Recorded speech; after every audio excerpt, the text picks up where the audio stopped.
तो शांतिपूर्वक यात्रा को संपन्न करें, ये कहा जा रहा है। जलाभिषेक की अनुमति सिर्फ लोकल लोगों को, 50 लोगों को। सपना शुक्ला के पास चलते हैं। सपना जी, सपना एक बात बताइए, वीएचपी के कार्यकारी अध्यक्ष प्रेसिडेंट जो है आलोक जी, वो भी वहां मौजूद हैं, उनसे आपकी बात हो पाई? तो ये तस्वीर आप देख रहे हैं आलोक जी, यहाँ मैं बाहर आऊंगा।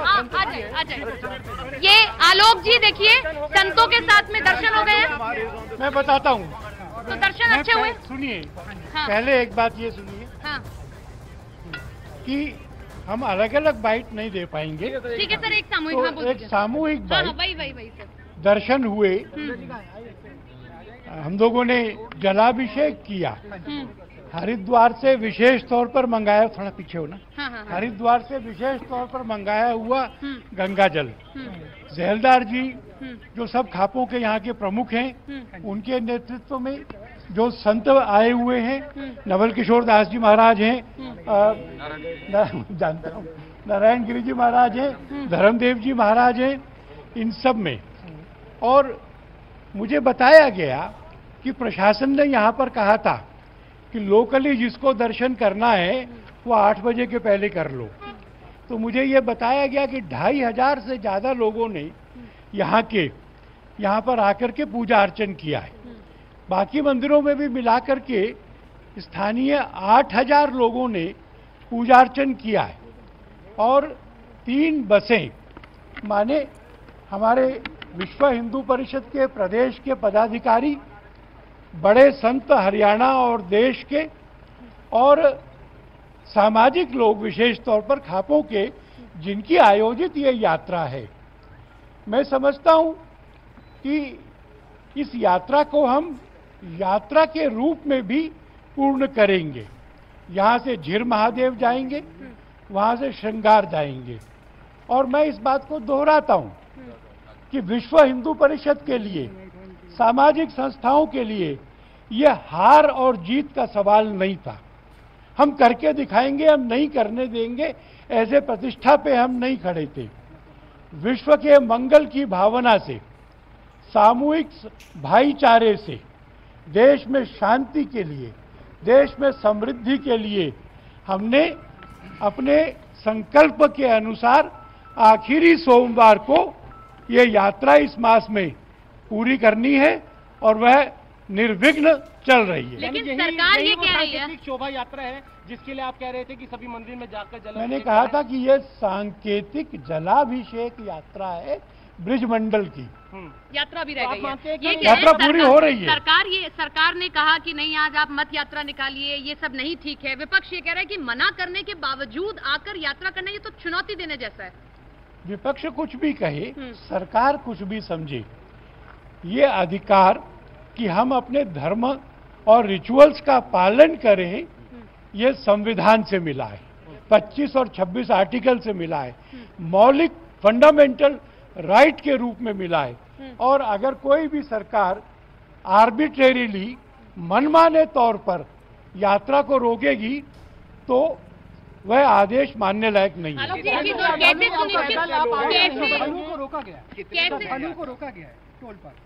टोल पे रोका, थोड़ा मेरे को भी गया था। तो जब पुलिस होती है तो उसको इतना तो दिखाना ही पड़ता है। सुनिश्चित कैसे करेंगे कि जब अब ये यात्रा निकालेंगे तो कोई ऐसी चीज न होने पाए? इतने लोग हैं, पुलिस प्रशासन कहाँ देखेगा? अपने लोगों को कैसे समझाएंगे, क्या अपील करेंगे? अगर पुलिस प्रशासन नहीं कर सकता तो ये उसको सोचना होगा। आज जितनी पुलिस इन संतों को रोकने के लिए लगाई है, जहलदार जी को रोकने के लिए लगाई है, इससे आधी पुलिस उस दिन लगाई होती तो दंगा नहीं होता। एक मिनट सुनो, मैं ये कहना चाहता हूं, जो शांति से धार्मिक काम कर रहे हैं और जो हमला कर रहे हैं, वो दोनों एक प्लेन पे नहीं है। जो शांति से धार्मिक काम कर रहे हैं उनको सहायता और रक्षा देना सरकार का काम है। जो हमला कर रहे हैं उनको रोकना और पकड़ना सरकार का काम है। अगर वो उनको रोकने और पकड़ने में असफल होगी तो जिम्मेवारी सरकार पर होगी। चल रही है ना यात्रा। कहां से शुरू करेंगे? कुल 51 लोगों के लिए 1900 पुलिस वाले लगाए गए हैं। क्या वाकई में इतना खतरा हिंदू संगठनों से सरकार? मैं समझता हूं कि ये आप सवाल सरकार से पूछें। एक मिनट, हमने ये यात्रा इस मंदिर से शुरू की, नलहड़ के मंदिर से हम झीर महादेव के मंदिर में जाएंगे, हम श्रृंगार महादेव के श्रृंगार मंदिर में जाएंगे।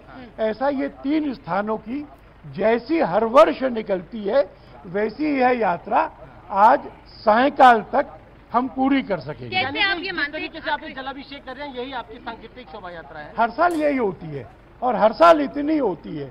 हमने कुछ कितने सदस्य हैं? मैं समझता हूँ कि सब बस में मिलाकर 200-250 लोग। आलोक जी, एक सवाल किसको मानते हैं? उस दिन पुलिस प्रशासन को तो आप कह रहे हैं मुस्तैद उस दिन भी होना चाहिए था, और क्या कारण था कि उस दिन ये सब हुआ? आप किसको मुख्यतः आरोपी मानते हैं? ये सब हुआ। मैं आज के दिन बहुत सारे आरोप नहीं लगाऊंगा। आज का दिन मेरे लिए ये बहुत संतोष का दिन है कि समस्त शासकीय अहंकार को चूर करके हिंदू समाज ने शांति से, बिना गुस्से के, प्रेम से विश्व के मंगल के लिए यात्रा पूरी कर ली। महादेव नारा लगाएंगे?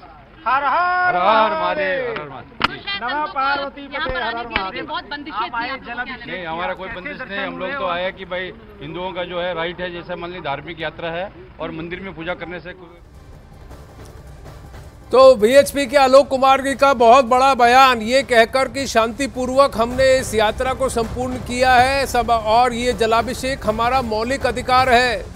प्रशासन के गरूर को चूर शांतिपूर्वक आकर हमने किया है। कोई भी प्रशासन किसी को भी संवैधानिक तौर पर दिए गए मूल राइट्स को का हनन नहीं कर सकता। जो शांतिपूर्वक यात्रा निकाल रहे हैं उनके संरक्षण का दायित्व सरकार पर है। जो हमला कर रहे हैं उनको रोकने, उनको टोकने का दायित्व भी सरकार पर है, का भी दायित्व सर।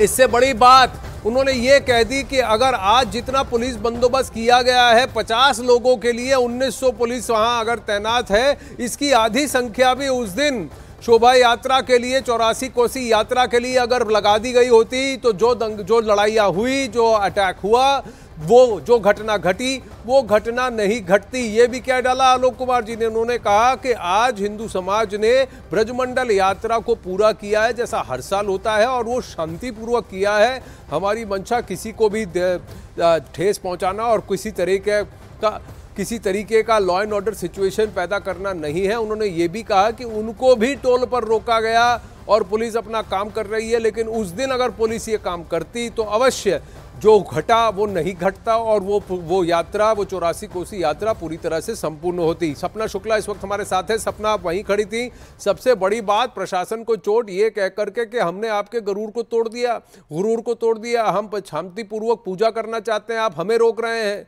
1900 पुलिस वाले 50 लोगों के लिए लगा दिए। उस दिन अगर इसकी आधी संख्या भी लगा दी होती तो उस दिन जो घटा वो नहीं घटता।